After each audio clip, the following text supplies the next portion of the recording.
Olá, queridos alunos, sejam muito bem-vindos a mais um encontro sobre legislação do SUS. Hoje a gente chega à nossa última aula, né? A última aula prevista dentro daquela perspectiva do conteúdo apresentado no edital da PB Saúde. A gente hoje vai conhecer um pouco sobre a Política Nacional de Atenção Especializada e sobre a Carta de Direito dos Usuários do Sistema Único de Saúde. Mais uma vez, sintam-se abraçados, né? Espero que vocês estejam bem. Se puderem, reservem esse tempo para me ouvir com tranquilidade. Pegue seu bloco de anotações. Enquanto eu vou conversando aqui com vocês, vocês vão aí, como de costume, a gente tem incentivado nas nossas aulas, aí anotando, fazendo os apontamentos, tendo os insights, né? Elaborando suas próprias dicas, para que durante a resolução das questões vocês possam destacar aí pontos chaves que podem, né, guiar vocês à resolução certa das questões. A gente já viu a evolução histórica, a Constituição Federal, a Lei Orgânica 8.142, o Decreto Presidencial 7508, a PENAB, e agora a gente vai trabalhar o que está destacado aí em amarelo, né? A Portaria 1604, que institui a Política Nacional de Atenção Especializada, e a Resolução 553, que dispõe sobre a Carta dos Direitos e Deveres da Pessoa Usuária da Saúde, tá bom? Então, se comparado às aulas anteriores, eu considero essa aula mais curtinha, né? Até mesmo porque esses documentos, eles são documentos mais recentes, né? Inclusive, nas questões de concurso, vocês devem perceber que a gente não tem tantas questões, quando, claro, comparado a temática de história do SUS, a própria PENAB, da 8.080, onde a gente tem, né, uma quantidade maior de questões, e de fato existem tópicos, conteúdos, onde a gente consegue explorar mais, tá bom? Espero que aqui seja mais um encontro positivo. Recomendo que, se vocês puderem, façam a leitura desses documentos. Todos essas temáticas, elas têm documentos legais, né? A 8.080, o decreto, a Constituição, a própria PENAB, e agora a Política Nacional de Atenção Especializada e a Carta de Direitos também são documentos mais curtinhos, né? Quando a gente compara outros documentos que a gente precisa ler durante a história, durante o arcabouço legal do SUS, quando a gente está estudando. Mas eu recomendo, tá? Eu vou mandar como anexo aqui para a plataforma de vocês, essas legislações, tudo isso, para quando você tiver aí um tempo, você pegue. Alguns alunos gostam mais de ir grifando, outros não, gostam de selecionar aqui no computador mesmo, montar aí um resumozinho, então acho importante, tá bom? É evidente que, se você não tiver tempo de ler o documento, aqui já estão os principais pontos. A nossa proposta da aula, né? E a gente faz isso, é como se essa apresentação que eu trouxesse para vocês fosse um consolidado, numa perspectiva interpretativa, para facilitar o entendimento. Porque, às vezes, mesmo sem estar me vendo aqui, você está me ouvindo, e você já vai aí tendo contato com a temática. Cada um tem uma forma de aprender, cada um tem um tempo de aprender. Então, para alguns, só uma vez é que ok, para outros vai precisar me ouvir mais algumas vezes, às vezes você está me ouvindo, se dispersa, pausa o vídeo, volta, tá? Se não tem tempo, essas aulas em média, né, como você já deve estar acostumado, dura aí 1 hora, 1 hora e meia. Então, se você não está com essa disponibilidade, escuta um pedaço, pausa, volta, tá? O importante é que esse conteúdo ele consiga realmente subsidiar o seu pensamento para a resolução das questões. E vamos começar, né, pela Portaria 1604, que institui a Política Nacional de Atenção Especializada em Saúde a Penais. Pensa comigo. Né, a gente vem desde lá da Constituição Federal e depois, né, com a Lei Orgânica 8.080, que, de fato, né, institui o Sistema Único de Saúde. De lá para cá, ao longo desses 34 anos, muita coisa foi publicada.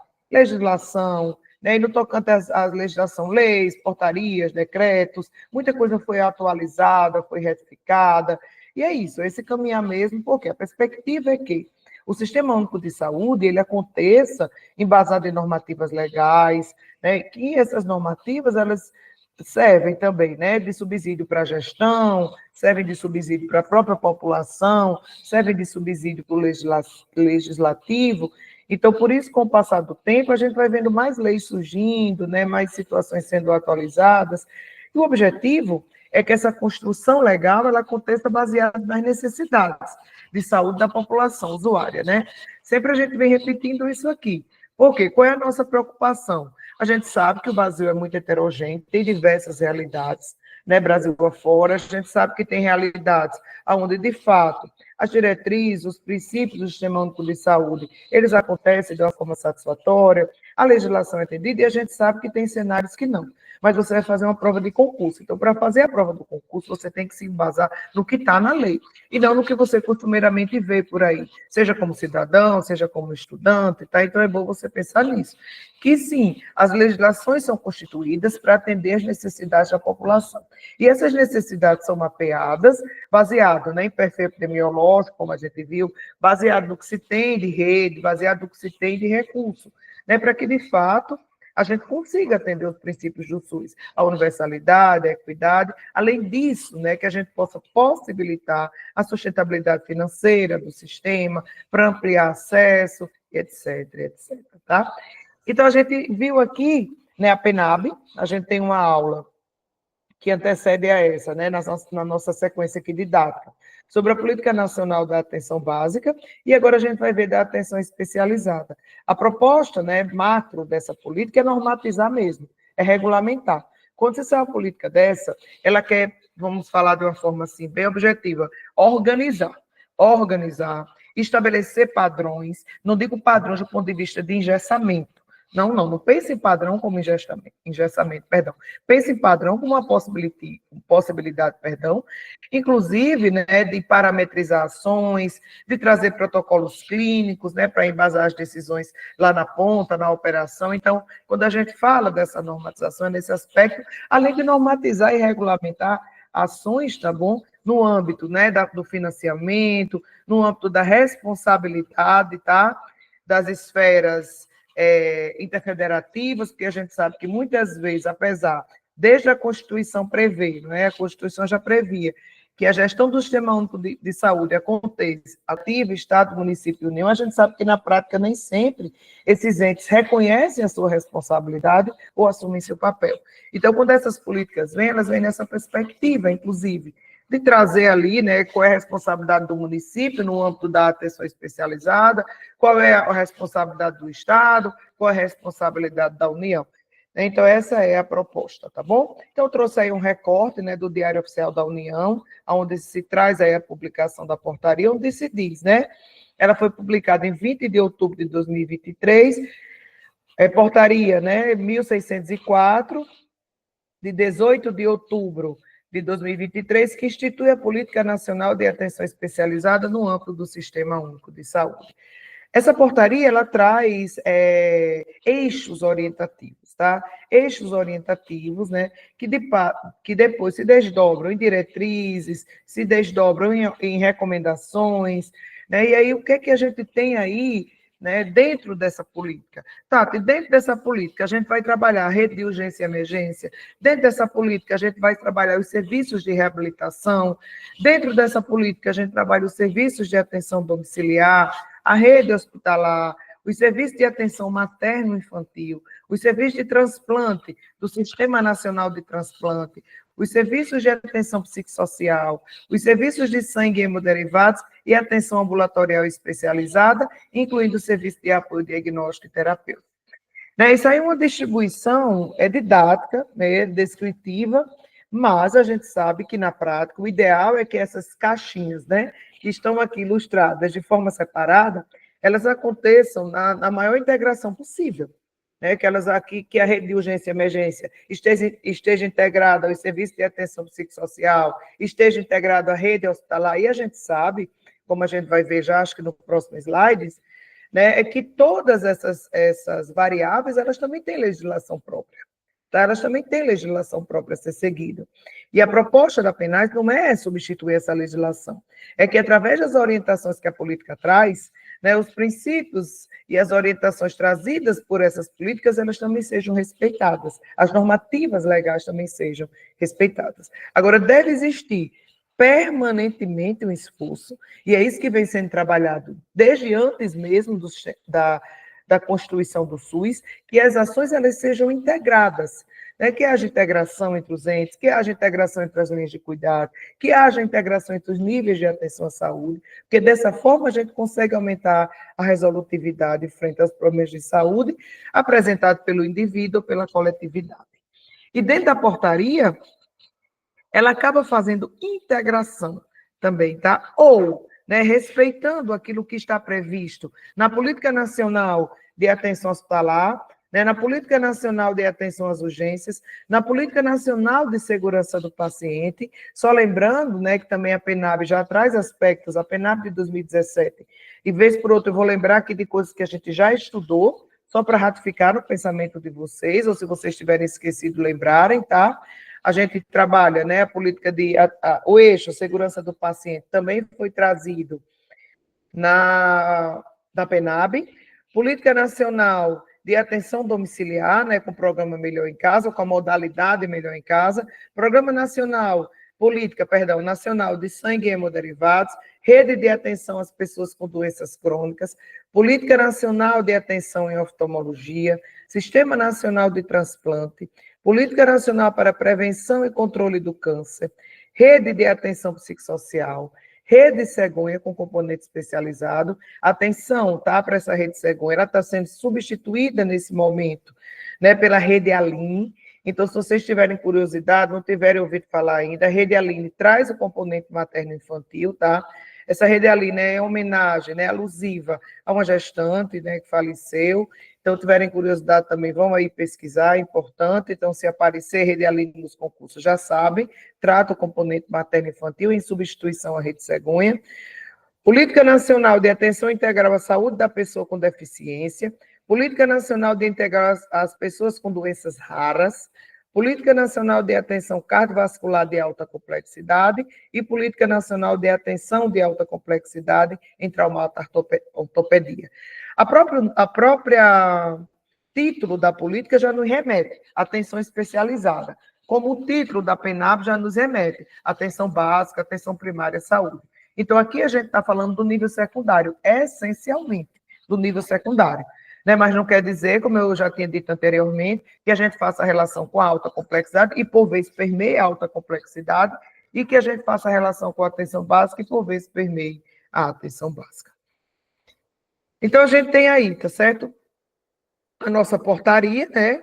Que é de 18 de outubro, faço aí também, trago aí outras portarias, que não está no edital, tá certo? Não está no edital, se vocês não quiserem, tiverem com tempo reduzido, não vão atrás, tá bom?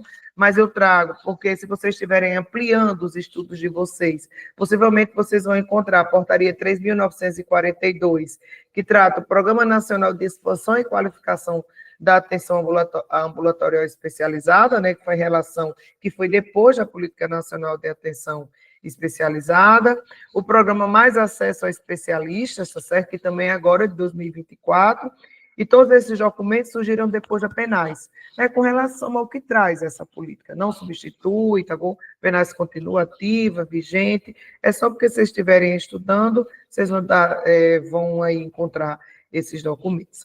Então, vamos falar mais especificamente sobre a portaria. Eu trouxe aqui alguns recortes que julguei importante, mas, como disse, se puder, vão lá na íntegra, tá? Ter acesso ao documento na íntegra, porque lendo o documento, talvez vocês também encontrem aí algo que vocês julguem aí importante, né? Que vocês julguem que merece aí destaque nos estudos de vocês. E aí o artigo 1º, né, fica instituído a Política Nacional de Atenção Especializada em Saúde no âmbito do Sistema Único de Saúde, para fins desta portaria. Entende-se, né, como atenção especializada, o conjunto de conhecimentos, práticas assistenciais, ações técnicas e serviços envolvidos na produção do cuidado de saúde, marcados caracteristicamente por uma maior densidade tecnológica. É bem interessante, tá, que quando essas políticas surgem, elas trazem logo no início a definição do objeto da política. Se vocês forem estudar a Política Nacional de Atenção à População Negra, a Política Nacional de Atenção à População Indígena, vocês vão ver que eles definem lá no início da política o que é para o sistema, o que é para a sociedade brasileira, população indígena, população negra. Dessa mesma forma, essa portaria ela define o objeto. O que é atenção especializada, né? E aí, conjuntos, conhecimento, práticas, ações técnicas, marcados por uma maior densidade tecnológica. Né? Então, essa maior densidade tecnológica, quando a gente compara, né, a questão realmente da atenção básica, né? E quando ele fala de densidade tecnológica, cuidado, meus amores, já devo ter falado aqui para vocês. Não confundam densidade, que tecnologia é só tecnologia dura. Não confundam, não pensem que tecnologia dura é somente o monitor, é somente o tomógrafo, não. Tecnologia dura vai desde, maior densidade tecnológica vai desde a tecnologia leve, do conhecimento, da levedura, dos protocolos, né, das normas e rotinas, que a gente sabe que na média complexidade tem maior densidade quando comparada à atenção básica, tá bom? A atenção especializada compreende, dentre outras, as seguintes ações e serviços constantes em políticas e programas do Sistema Único de Saúde. Aqui a gente vai ratificar o que a gente já disse no início dessa nossa apresentação. Rede de urgência e emergência. Então, a política está com o pensamento sincronizado com a rede de urgência e emergência, com os serviços de reabilitação, com os serviços de atenção domiciliar, com a rede hospitalar, com os serviços de atenção materno-infantil, com os serviços de transplante do Sistema Nacional de Transplante, com os serviços de atenção psicossocial, com os serviços de sangue e hemoderivados, a atenção ambulatorial especializada, incluindo os serviços de apoio diagnóstico e terapêutico. Por que eu ratifico isso, Tati? Porque é comum algumas questões trazerem, elas podem trazer. Né? A Política Nacional de Atenção Especializada faz relação com quais outros componentes do Sistema Único de Saúde, com quais outras políticas, e qualquer uma dessas pode aparecer. E aí você pode se confundir, achando que porque é uma Política Nacional de Atenção Especializada, ela não faz relação com essas outras. Mas não cometa esse erro, porque a gente está aqui estudando para isso. No seu artigo 2º, ela diz: a atenção primária deve ser a porta de entrada preferencial, principal centro de comunicação da rede de atenção à saúde e local que assume a maior responsabilidade na ordenação do acesso e coordenação do cuidado do usuário de seu território. Então, é isso. Conforme a gente já tinha dito, desde o início dessas nossas aulas. Acho que vocês estão cansados de eu repetir, que a atenção primária ou atenção básica é a porta preferencial de entrada. É a coordenadora do cuidado, porque esse usuário, ele não deixa de pertencer à atenção primária à saúde. Ele continua pertencendo à atenção primária à saúde, né? E ela é ordenadora desse usuário dentro da rede. Ela quem vai ordenar, esse paciente precisa de um exame, esse paciente precisa de uma internação, esse paciente, inclusive hoje, a atenção primária, ela faz parte do sistema de regulação e avaliação do Sistema Único de Saúde. Ah, Tati, mas se a pessoa não entrar preferencialmente pelo posto de saúde, ela não vai ter acesso a uma atenção especializada? Eu não disse isso. A rede é poliárquica e ela permite que o paciente acesse a rede por outros níveis de atenção, mas que preferencialmente ele vá pela atenção primária à saúde. Artigo 3º. A PNAS possui diretrizes, dimensões e eixos estruturantes que deverão ser considerados na criação e reformulação de políticas e programas que tratem da atenção especializada ou que se relacionem com ela, e que deverão orientar o modo de organização e funcionamento dos serviços da atenção especializada. Ou seja, essas próprias legislações que eu mostrei para vocês no início do material, que elas são desdobramentos, né? Elas são consequência desse pensamento da atenção especializada, ela deve obedecer a diretrizes, orientações e eixos, que a gente vai conhecer aqui alguns, né? Que tratam a PNAS. Ou seja, é como acontece com os princípios, né, que estão lá na 8.080, tá? Os princípios do SUS. Tudo é como se fosse uma grande luz iluminando ali, tudo que a gente vai fazer em relação à legislação, à execução do Sistema Único de Saúde, implementação, enfim. Da mesma forma, quando trata a temática, atenção especializada. Quando se trata da temática atenção especializada, a gente tem que saber que aquilo que foi pensado, aquilo que foi redigido e estruturado, deve estar de acordo com os princípios e diretrizes, né, e orientações que estão aí na PNAS. Artigo 4º, são diretrizes, são 19 diretrizes, tá? Da Política Nacional de Atenção Especializada em Saúde. Primeira, ampliação e garantia do acesso da população a serviços especializados em tempo oportuno, com referência territorial e considerando as necessidades regionais, garantindo a equidade no atendimento, a qualidade assistencial, a integralidade e a maior efetividade e eficiência na aplicação dos recursos. Né? Então, aí você encontra o que praticamente todas as políticas vão trazer, ampliar a garantia de acesso da população. Além de ampliar essa garantia, ela pensa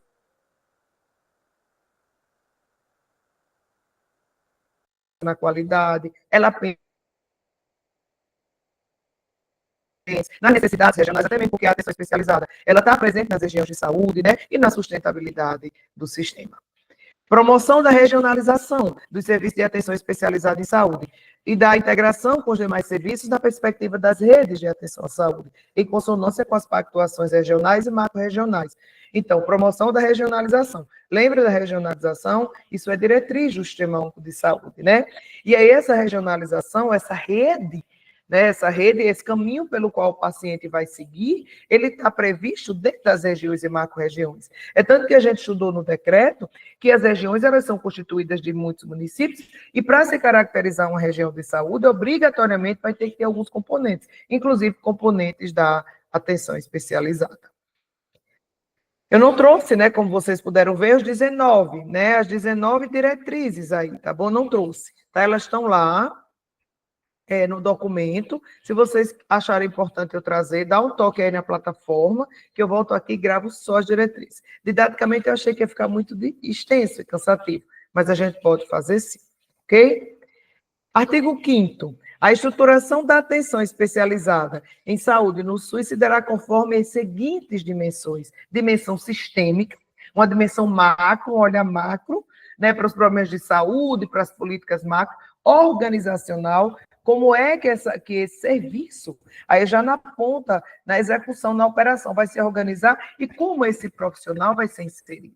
Né? E aí trabalha também necessidade tecnológica. Qual a especialidade desse profissional, quais são as habilidades, até mesmo porque esse serviço eles vão precisar se habilitar, né, até para repasse de recurso financeiro, que serviços especializados aquela região de saúde vai poder oferecer, na perspectiva da necessidade da população, que tipo de prestação de serviço aquele profissional, pela sua habilitação, pela sua especialidade, vai poder fazer.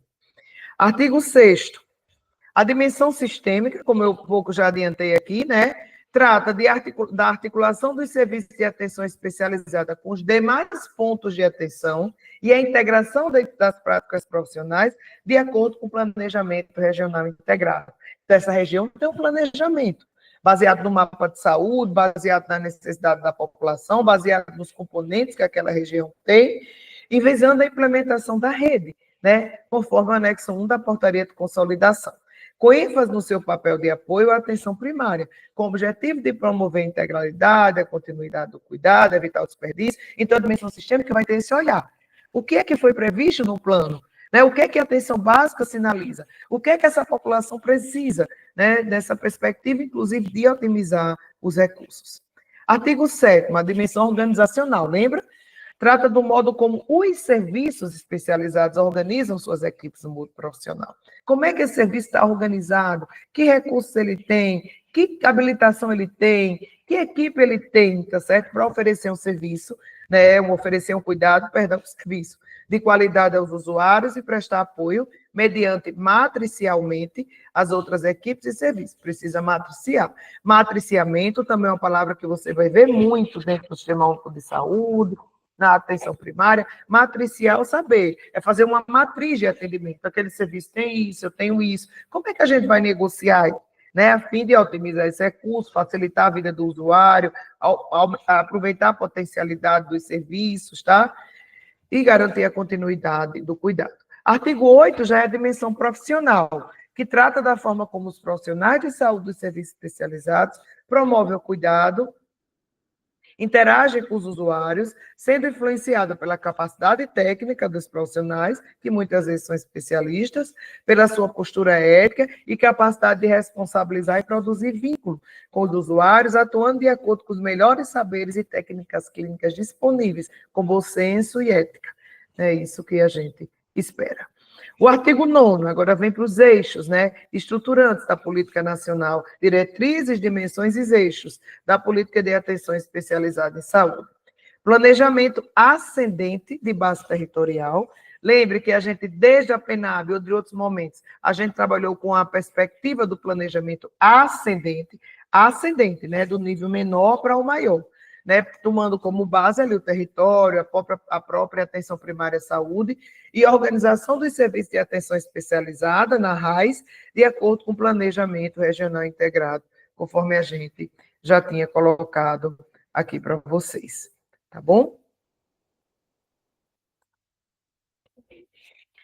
2, né? Modelo de segunda, né? Segundo eixo aqui, tá bom? Modelo de atenção à saúde centrado nas necessidades de saúde da população e com base na universalidade, integralidade e equidade, isso já está muito claro para nós. Fortalecimento da atuação integrada à atenção primária, né? Integração da atenção especializada à saúde com assistência farmacêutica e vigilância em saúde.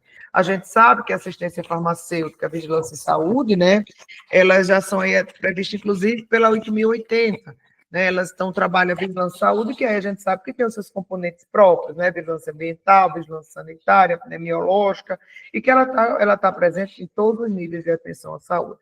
Regulação do acesso e coordenação do cuidado com equidade e transparência, junto às centrais de regulação, as filas, né? Informação, comunicação e saúde digital, gestão dos serviços de atenção especializada, formação, educação permanente, valorização, provimento e gestão da força de trabalho em saúde, isso também está previsto desde a 8.080, não tem como pensar numa política, não tem como pensar no nível de atenção à saúde se a gente não pensar na formação desse trabalhador, se a gente não pensar na qualificação desse trabalhador, no dimensionamento desse trabalhador, da gestão dessa força de trabalho, inclusive sabendo também, né, que a atenção especializada é cenário de práticas para a formação de profissionais na relação integração ensino e serviço. Financiamento também, tá bom? Essa portaria, ela traz perspectiva de como vai ser esse financiamento, inclusive com as responsabilidades interfederativas, ok? E aí eu trago aí, apareceu aí, né? Uma questão, tá bom? Uma questãozinha aí de uma prova, né? Para o cargo de mérito, onde ele diz, como é que pode aparecer esse conteúdo? Institui a Política Nacional de Atenção Especializada à Saúde no âmbito do Sistema Único de Saúde. Né? A portaria 1.604, questãozinha tranquila, mas se você não tiver aí, eu particularmente nem gosto dessas questões, sabe, que faz a gente querer decorar essas leis, mas os concursos ainda trazem. Então, só para lembrar qual é a nossa portaria, tá bom? 1.604, não é isso? Outra questãozinha aí, como é que pode aparecer, tá, até a política, né? Como é que pode aparecer a política, né? Com relação à Política Nacional de Atenção Especializada em Saúde, analise as alternativas a seguir e assinale aquela que corretamente apresenta uma de suas diretrizes. Já traz aí marcada por causa do PDF, né? Integrar os serviços de atenção especializada com atenção primária, garantindo a continuidade do cuidado. A gente está vendo isso até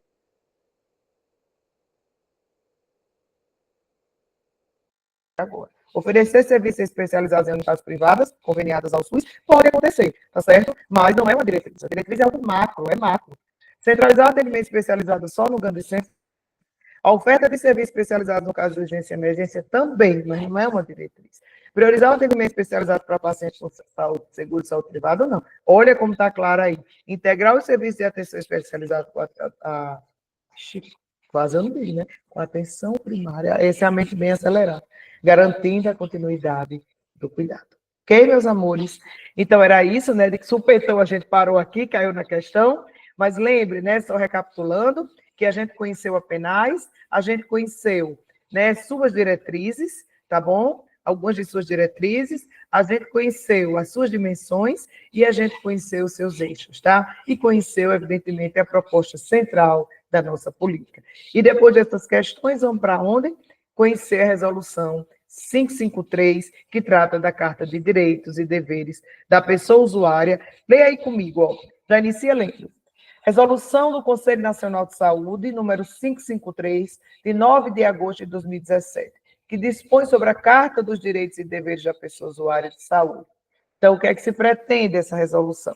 Aprovar a atualização da Carta dos Direitos e Deveres da Pessoa Usuária da Saúde, que dispõe sobre a diretrizes dos direitos e deveres da pessoa usuária da saúde e anexa essa resolução, tá bom? Então, vamos conhecer um pouquinho. Ela tem 8 diretrizes, tá? 8 diretrizes. Essa resolução, ela serve de base também, tá?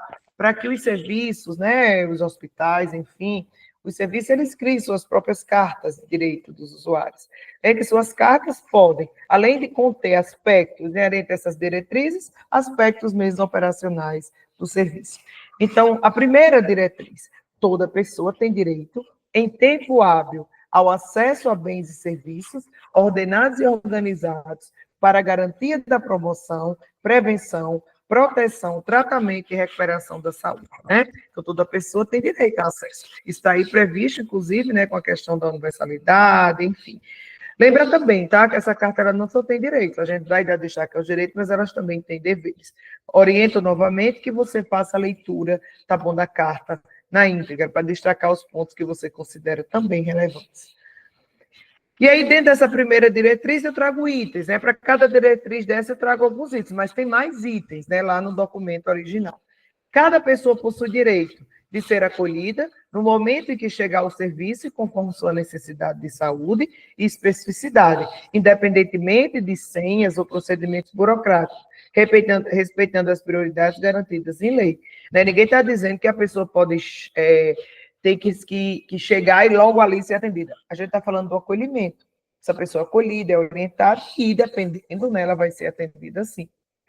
Pessoal, não tem muito mistério na Carta de Direitos e Deveres do Usuário, porque elas são pautadas nos valores sociais, nos valores éticos, na humanização, na Constituição Federal, na Constituição, né, no Código Civil. Então, só é a gente pensar no que é certo.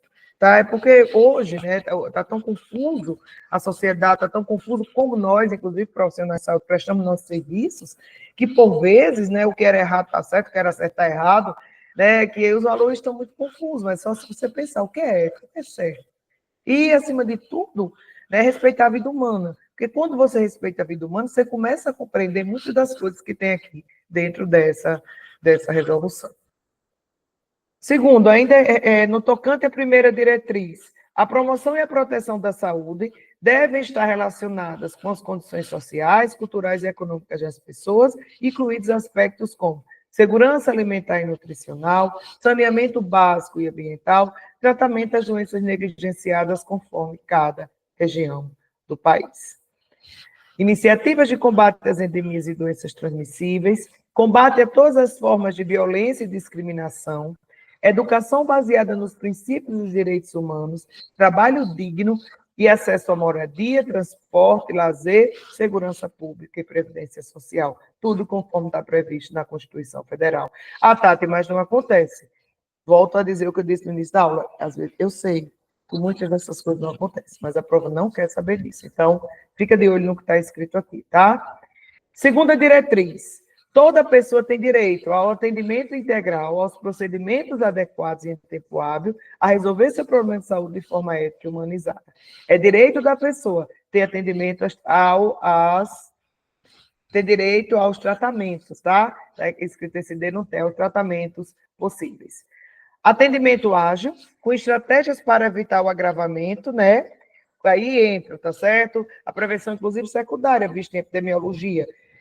Diagnóstico precoce, tratamento imediato, tá? Para evitar o agravamento, com tecnologia apropriada, por equipe multiprofissional capacitada e com condições adequadas de atendimento. Disponibilidade contínua e acesso a bens e serviços de imunização, conforme calendário e especificidades regionais. Espaços de diálogo entre usuários e profissionais da saúde, gestores da defensoria pública, sobre diferentes formas de tratamentos possíveis. Aí a gente chega à terceira diretriz. Toda pessoa tem direito ao atendimento inclusivo. Cuidado, né, gente? Depois eu leio novamente a terceira diretriz. Mas cuidado, tá? O sistema de saúde, nós profissionais de saúde, a gente deve ter uma prática inclusiva, né? Que inclui essas pessoas, não práticas excludentes. É tão triste ainda quando eu vejo serviços de saúde, quando eu vejo profissionais sendo excludentes, excluir pessoas, né? Muitas pessoas dizem assim, não, eu não excluo, não. Cuidado, existe uma grande distância entre o que você diz que sabe e o que você faz. Então, deve ser percebido no profissional uma atitude inclusiva, tá? E não uma atitude que exclui pessoas, né? Toda pessoa tem direito ao atendimento inclusivo, humanizado e acolhedor, realizado por profissionais qualificados, em ambiente limpo, confortável e acessível. Toda pessoa tem direito a ser identificado pelo nome e sobrenome civil, devendo existir em todo documento do usuário e usuária um campo para se registrar o nome social, independente do registro civil, sendo assegurado o uso do nome de preferência, não podendo ser identificado por número, nome ou código da doença ou outras formas desrespeitosas ou preconceituosas. A identificação dos profissionais por crachá visíveis, legíveis e por outras formas de identificação de fácil percepção. Então, não é um favor, tá? Não é um favor quando a gente usa a nossa identificação, quando a gente usa um crachá, para nós profissionais é um dever, e para o usuário é um direito, ele saber, ele identificar aquele profissional. Quarta diretriz, toda pessoa deve ter seus valores, cultura e direitos respeitados na relação com os serviços de saúde. Parágrafo 1. Os direitos do caput serão garantidos por meio de escolha do tipo de plano de saúde que melhor lhe convier, de acordo com as exigências mínimas constantes na legislação e a informação pela operadora sobre a cobertura, custos e condições do plano que está adquirindo, nesse caso, tá, para a saúde suplementar. Sigilo e confidencialidade de todas as informações pessoais, especialmente agora, depois da LGPD, que reforça, inclusive, essa diretriz. Mesmo após a morte, salvo nos casos de risco à saúde pública, que esses casos já são previstos por lei, né? Muitas vezes é até exigência legal da quebra de sigilo. Acesso da pessoa ao conteúdo de seu prontuário ou de pessoa por ele autorizada e a garantia de envio e fornecimento de cópia em caso de encaminhamento a outro serviço ou mudança de domicílio. Importante, tá? Que muitas vezes as pessoas nem sabem disso. O paciente tem direito a ver seu prontuário, a constar seu prontuário, ou alguém que ele determinou. Tá? Porque a gente sabe que muitas vezes todo mundo, que eu digo, todo profissional de saúde chega ali, porque eu sou enfermeiro, mas se eu não sou enfermeiro daquele paciente, ao pé da letra, eu não deveria acessar aquele prontuário. Né? Da mesma forma eu sou a prima de fulano, eu quero ver o prontuário. Não, ela autorizou que você disse o prontuário, ou às vezes a gente entrega o paciente quem mostra a pessoa. Hoje, no Brasil, a guarda desses prontuários é de responsabilidade das organizações de saúde. A gente sabe que tem países onde esse paciente leva o prontuário para casa e ele quem guarda, o prontuário é dele, o prontuário é do paciente, né? Mas ainda no Brasil não acontece isso. Talvez com o avanço da saúde digital a gente já consiga. Quinta diretriz: toda pessoa tem responsabilidade e direitos para que seu tratamento e recuperação sejam adequados e sem interrupção. Né? Para que seja cumprido o disposto no caput desse artigo, as pessoas deverão. Tá? Então, toda pessoa tem responsabilidades e direitos para que seu tratamento seja adequado. Prestar informações apropriadas nos atendimentos, nas consultas e na internação. Então, aqui cabe para as duas situações. Tanto é um dever, tá certo, do usuário, prestar todas as informações que ele tem, como é um direito também do usuário que o profissional preste informações acerca da sua situação de saúde. Então, prestar informações apropriadas nos atendimentos, nas consultas e nas internações, sobre queixas, enfermidades e hospitalizações anteriores, história de uso de medicamentos, drogas, reações alérgicas, exames anteriores e demais informações sobre seu estado de saúde.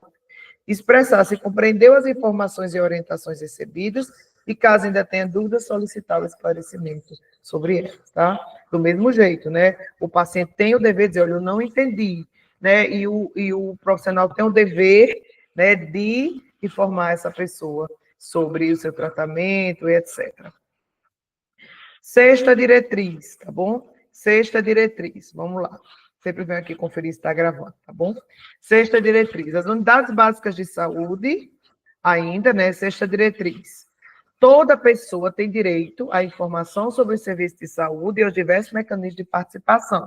A gente também discutiu isso em momentos anteriores, quando a gente trabalhou a participação social, o controle social, quando a gente trabalhou 8.142, né? A gente viu essas questões aí. A gente compreendeu, tá? Que a participação social é prevista e é garantida dentro dos componentes do Sistema Único de Saúde, dentro da legislação. Então, toda pessoa tem direito à informação. A gente também viu na PNAB, né, que as unidades de saúde, elas devem fixar o quadro, horário de funcionamento, agenda dos profissionais, quem são os profissionais, preferencialmente, tá bom? E aí, a educação permanente de saúde e a educação permanente para o controle social devem estar incluídas em todas as instâncias do SUS e envolver a comunidade, tá? As unidades básicas de saúde devem constituir conselhos locais de saúde com participação da comunidade. Essa comunidade também deve ter acesso, né, às ouvidorias do serviço, canais de comunicação, acesso à gestão, isso é previsto. Hoje até as próprias mídias sociais também que levam informação. As ouvidorias, Ministério Público, audiências públicas e outras formas institucionais de exercício da democracia garantidas em lei, são espaços de participação cidadã. As instâncias de controle social e o poder público devem promover a comunicação dos aspectos positivos do SUS também. Tá? Por isso que não é aquela questão, é porque faz propaganda para mostrar o que é positivo, porque tem que ser também. A população precisa conhecer o que está dando certo. Porque se você for esperar que a mídia de massa faça isso, a gente não vai ter esse sucesso. 7ª diretriz. Toda pessoa tem direito a participar dos conselhos e conferências de saúde e de exigir que os gestores cumpram os princípios anteriores, né? Ratificado aqui na Carta de Direitos e Deveres do Usuário, que já está previsto em legislação marco. As conferências municipais de saúde são espaços de ampla e aberta participação da comunidade, complementadas por conferências livres, distritais e locais, além das plenárias de segmentos. Respeitada a organização da democracia brasileira, toda pessoa tem direito a acompanhar os espaços, né, de controle social como forma de participação cidadã, observando o regimento interno de cada instância. E a última diretriz, a 8ª diretriz. Os direitos e deveres dispostos nessa resolução constituem a Carta de Direitos do Usuário, né, os direitos do usuário da saúde. No parágrafo único, ele diz: a Carta de Direitos e Deveres da Pessoa Usuária da Saúde será disponibilizada nos serviços do SUS e em conselhos de saúde por meios acessíveis e na internet. E aí ele dá o endereço eletrônico, ou seja, essa carta tem que ser publicizada e capilarizada para a sociedade. E, por fim, a nossa questãozinha. Tato, como é que pode aparecer aí a Carta de Direitos? A resolução do Conselho Nacional de Saúde dispõe sobre as cartas de direitos e deveres da pessoa usuária da saúde, de acordo com o mencionado no ato normativo. A promoção e a proteção da saúde não devem estar relacionadas com as condições sociais, já morreu, gente. Promoção e proteção da saúde está diretamente relacionada com as condições sociais. Os serviços de saúde serão organizados segundo a demanda da população, até aí ok, devendo ser limitados por produção de forma morreu aí. Nos serviços de saúde, haverá plena visibilidade aos direitos e deveres das pessoas usuárias, que aí tudo ok. Sendo facultativa a visibilidade, não é compulsória. Tem que estar, a visibilidade dos direitos devem estar, tá certo? Acessível ali, morreu aí. Cada usuário do serviço de saúde deve ser identificado pelo nome e sobrenome civil, vedada a utilização do campo em documentos, morreu aí, né? Deve ter. Cada pessoa possui direito de ser acolhida no momento em que chegar aos serviços, e conforme sua necessidade de saúde e especificidade, independente de senhas ou procedimentos burocráticos, respeitando as prioridades e garantidas em lei. Cuidado para não se atrapalhar aí, tá certo? Essa é a certa, como a gente viu, mas cuidado, porque aí fica parecendo que não há regulação, né, que a pessoa não precisa marcar seu procedimento, aí ele não está falando obrigatoriamente do atendimento, e sim ser acolhida. Toda pessoa deve ser acolhida, em qualquer estabelecimento de saúde, nem que seja para receber uma orientação. Tá bom? Vejam que as questões envolvendo a penais e as cartas de direito não são questões difíceis. Como eu disse, a gente não tem essas questões hoje, né? Mas as questões, elas seguem aí esse padrão. Interpretação, né, dentro daquilo que é certo, tá bom? Muito obrigada por terem estado comigo durante esse processo, tá? De coração, foi um prazer enorme estar aqui com vocês e eu sigo permanentemente à disposição.